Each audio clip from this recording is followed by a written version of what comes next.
your attention, brothers? Can I have your attention? What's the? All right. We have, I've communicated with Worship Master about having a guest speaker tonight at the lodge. Without having to go through a whole lot of introductions about our guest speaker, but I'd like to say a few things. I've known Emily for a long time. Her mom and I and Emily, we all go to First Baptist across the street. So we have met, and I was really impressed by Emily's progressive and focused attention to mental illness. Quite a bit of us probably have known somebody that committed suicide, probably somebody in depression, probably someone who's way out of focus, probably seeing the kids in schools getting these medications by force, etc. So Emily Emmons, right here with us, is going to speak to you about this very same topic. She's upcoming junior at Georgia Gwinnett College. She is studying elementary education and hopes to be a kindergarten teacher. That is a big job to be with children that age. She currently works at Cinderella's Dress while attending Georgia Gwinnett College for education. Emily has four children. And I know the other sibling of yours, Taylor, and has a cat named Anakin. Is that what he said? Yeah, Anakin. Emily has written a children's book, and she hopes it will be available before Christmas, and currently deciding which publisher to print the book. Emily competed at Miss Georgia pageant this June as Miss Hendrick County, and was named a top 15 semi-finalist. She had been Miss Fulton County in 2023 and Miss Irish Capital in 2024. Those are big things, by the way, if you follow the pageant, especially in where Emily is at. And she is hoping to return to Columbus next June as a new title holder. She is currently competing for Miss Atlanta this weekend. Good luck with that. That's awesome. Her talent is singing. Her community service initiatives is Your Mind is Your Business. Keep it healthy. Emily serves as an ambassador with NAMI. And NAMI stands for the National Alliance for Mental Illness. And she has served as youth chair for the NAMI Walk for the last 2 years. She supports NAMI's vision where all people affected by mental illness live healthy, fulfilling lives supported by community that cares. Through her own personal struggles with mental illness, she is a shining example of success in living a healthy, fulfilling life with supporting family and community. So she's going to do this speech or information sharing with us today, although she has done this similar information sharing with city councils. She has done it at my Kiwanis Club in Atlanta, North Kiwanis Club. She's done it in a lot of places. And the folks that had sat with me when she was doing the presentation said, I had no idea. A lot of us don't know. But welcome, Emily, to the podium, and we appreciate you coming tonight.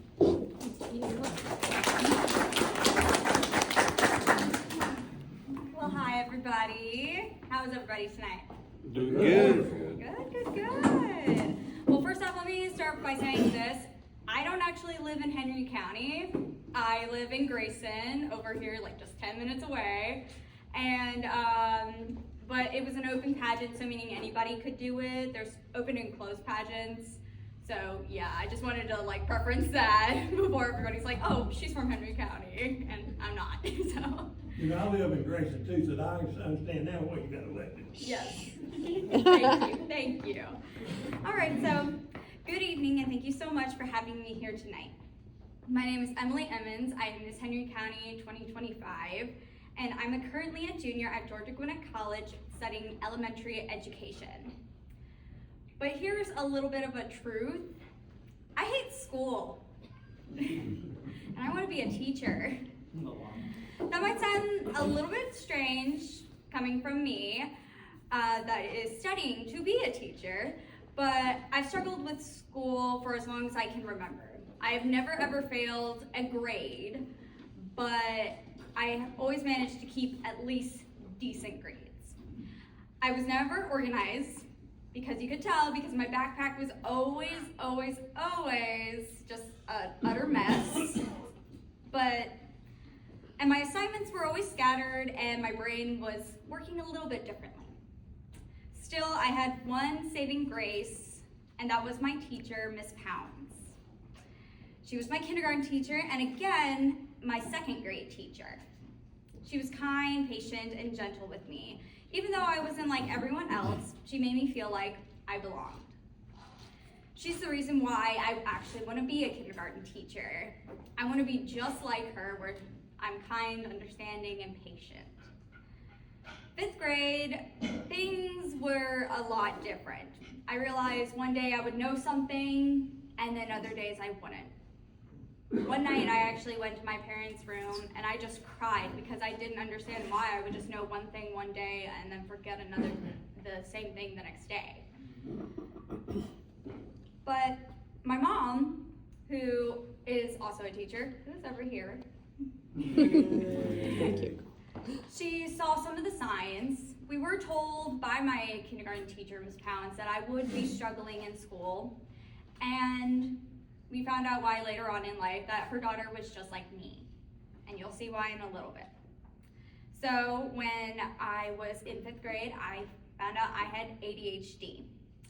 And so I felt out of place, it made me feel weird, and taking medication was just a strange thing for me. And people said mean things to me, and I felt really bad. But then after a while of me taking the ADHD medication, my grades got a lot better. When I entered the 8th grade, I switched schools. I was originally at Grayson schools, and then I switched over to Archer. And when I was like in 8th grade, and when I got there, everything got a lot better for me because I wasn't being bullied. I was the new girl, the popular girl. I made the cheerleading squad. I was feeling pretty good.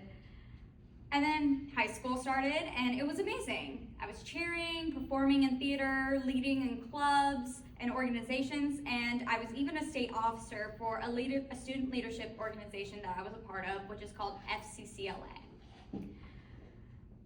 From the outside, I looked perfect, but on the inside, I wasn't.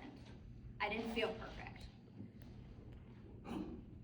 Then the day happened where I was in the library, and I remember I just collapsed. I was shaking, I was in a ball, I was crying, didn't know why. I was with my friends at that time, and they saw this, and I flipped my hoodie over my head and just started to shake and cry, and they ran and got my mom, who worked at our high school at the time. She came in and saw me, and she calmed me down, and I moved on, and I thought everything was gonna be okay. Weeks later, I was in a doctor's office, and I found out that at 16 years old that I'm bipolar. Finding the right medications was very difficult, and I resented my mother. Again, who's right there, who's with me today. We have a better relationship now, I should preference. So I was spiraling, but I kept pretending everything was fine. I went to school and I smiled, performed, and checked all the boxes, but inside I was collapsing.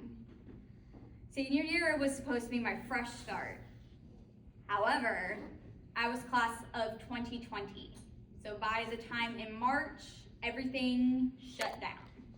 So I had no prom, no graduation, no goodbye for my state officer position, and no closure. In that season, it put me in the darkest part of my life, and it turned into a lot of depression, anxiety, and suicidal thoughts. So I started college, but not at my dream school. I wanted to major in music at Kennesaw State University. but I ended up online at Georgia Gwinnett College because of COVID and my mental state. I failed a couple of classes my first semester and was stuck.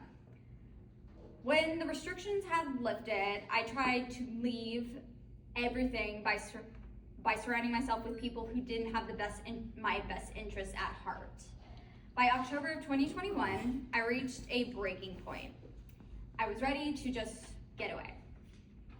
But my family, they saw what was going on, and they found out what I was doing, and they helped me get out of that situation. We went back to the doctors, we changed medications for the 7 millionth time, it felt like. And I had an in-depth psychological evaluation, and I learned that I had some serious learning disabilities that went undetected throughout my time in Gwinnett County Public Schools. And I realized I also had some of the lowest self-esteem scores that I ever had seen. But the most important part is everything was manageable, and I finally had hope. With the new tools, proper support, and right medication, I began to rebuild myself, and my mom, who I once had resented, became my partner. Partner in crime, I should say. We worked together to create systems, structures, and healing. And through therapy, I finally started to understand myself and started to set boundaries and started to heal. And that's when I found my purpose. I knew finally that I must be an advocate for those who are suffering with mental illnesses. And so by doing that, I started to share my story to help break the silence and the shame and the stigma surrounding mental illness. And that's how my community service initiative, Your Mind is Your Business, Keep It Healthy, was born. I learned that keeping it healthy isn't just about medication. It is about sleep, movement, routine, therapy, boundaries, and support. In 2022, I participated in NAMI Walks Georgia event at the state capitol, and I raised $393, and that lit a fire in me. In 2023, I served as a NAMI ambassador and youth chair for the walk, and helped raise $338,000 for mental health resources in Georgia. This October, we walk again, and this is where y'all can come in. So, as y'all know, being a part of the Snellville Masonic, I'm not sure if I'm saying that right, because it looks like Masonic to me, lodge, yeah, Masons, some. Masonic, thank you. I was like, I'm not saying that right, and I know I'm not. But it's known for its commitment to commitment to service, to family, and to building stronger communities. Supporting NAMI Walks Georgia is a powerful way to live out those values. When you sponsor or support this event, you are not just donating, you are declaring that mental health matters. You're helping NAMI Georgia provide free support groups, educational classes, advocacy training, and community outreach for those living with mental illnesses and their families. You're helping someone like me, a young girl, or like being about to turn 24 in September, but Young. young enough. I see myself getting older, and I'm like, oh gosh, I haven't found any gray hairs just yet, but I feel like it's coming. but who didn't understand her own brain, but to find hope. You're supporting parents who are terrified and trying to help their child. You are giving a voice to the people who feel invisible, misunderstood, or ashamed. The walk this year is in October, and I'd love for you to join as a sponsor, form a lodge team to walk with me, Team Emily Emmons, or help us spread the word. Because when we are walking together, we're stronger. Let me be clear, this isn't about me. This is about all of us. 1 in 5 people will experience mental illness in their lifetime, but no one should have to face it alone. As a former FCCLA state officer, I'm also working with students and schools across Georgia to integrate mental health education into the classroom. Starting fall of 2024, a few Georgia high schools offered mental health career pathways, giving students tools and options for a career in the mental health field. I'm also working with the police departments and local leaders to build better mental health response systems. I've also collaborated with city mayors and civic organizations across Georgia to make mental health a visible priority. But none of this matters if we don't talk about it. So there will be no more silence, no more shame, and no more stigma. As a Christian, I also receive and give credit to the one who never had left me, not even once throughout the storms that were coming through my life. My Lord and Savior, Jesus Christ. In 2 Timothy 1:7, it says, "For God hath not given us the spirit of fear, but the power and of love and of a sound mind." God wants us to have a sound mind. He wants us to renew our minds and to gird them in His strength and place our hope in Him. So without my faith, I would not be here today. So thank you so much for listening. And if you remember nothing else from tonight, please just remember this. It's okay to not be okay, but it's not okay to stay not okay. And let's walk for those who are hurting. Let's walk for hope. Let's walk for mental health. Thank you so much for listening and giving me the opportunity to talk with y'all tonight. And God bless you all.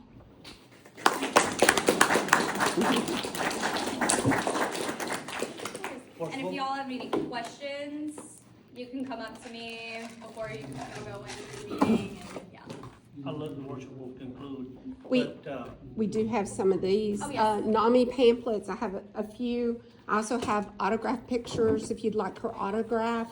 And if you are interested either as a group or as individuals in supporting NAMI in any way, I have little tags that have the website on it. So I have all of that here for you if you like. She's my momager. I should just say that now. She really keeps me in line about things like that.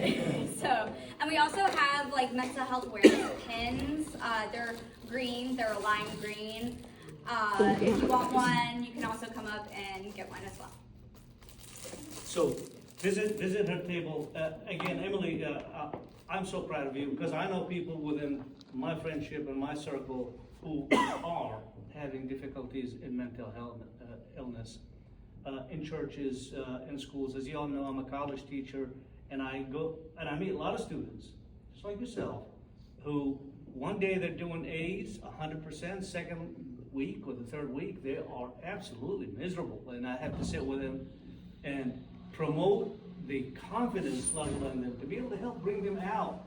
Again, I'm not a psychologist, I'm not a doctor, I don't know how to do this, but what you do through NAMI and bringing a message out, you can give hope to the next guy, next girl that is in need of some support. So you guys have a lot of work to do. You have to understand how this affects us. In Gwinnett County, we seem to be doing a lot better. In summary, we have 23% of the U.S. adults experience mental illness each year. About 6% have serious mental illness that leads to suicide in Gwinnett County. That is just here, not the national. Check out the national, you'll see the numbers are really high. We're a lot better than the national. It's 60% in some states. So we're doing much better, and thanks to the work that you do. Appreciate it. Well, Yes. And I want to take a real quick poll here. How many of y'all, just raise your hand, know somebody